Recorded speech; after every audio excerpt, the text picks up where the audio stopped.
Warmed up nicely. It's one of our top warm days so far this year, and we still got to remember it's August. We haven't felt like that the last couple of days, but it's back. 94 feels like 99. Even with a northwest breeze, this humidity is pretty normal. We got to 96 though, and we start out at 75. So the humidity was around, and you'll see our dew points are in the 60s.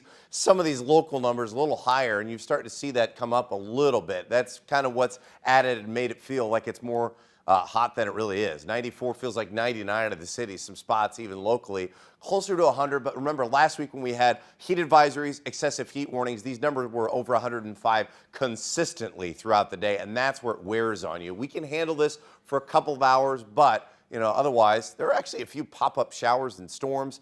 Don't be surprised if one of them falls. New Athens, Carlisle, there's a little small boundary that's moving through. Shouldn't impact you the rest of the evening. Temperatures, though, still going to be up in the city a little bit more, mostly clear skies, low 70s outside of the city. So those numbers are starting to come up. But, hey, we put the fireworks on. Today's the last day of 90-degree average temperatures till next year. It's 89 starting tomorrow. Now, it's not going to feel like that, but at least it's a celebration as we start to turn down officially, statistically. But what's going to keep us out of that is the fact that we have this strong high pressure. Now, last week we were on the very edge of that. We're more involved in that now, so it's going to keep all the storm flow to the north. So we're going to see things dry out.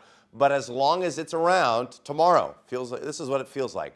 Around 100, maybe 101, 102, something like that. For Tuesday, same thing, a little bit warmer, 102, 103, but once again, not heat advisory, not excessive heat warning. This doesn't feel like 110, but there is actually a break. Now, as our next change starts to come through, that's where we're going to see things cool down. But we talked about the significance of how we're drying out. Last week, it seemed like every other day that we'd see, all right, severe thunderstorm warning. All right, more locally flooding rain. Nothing like that. Our expected rainfall through August 14th is very dry, and for the next few days we're going to see that drying trend continue.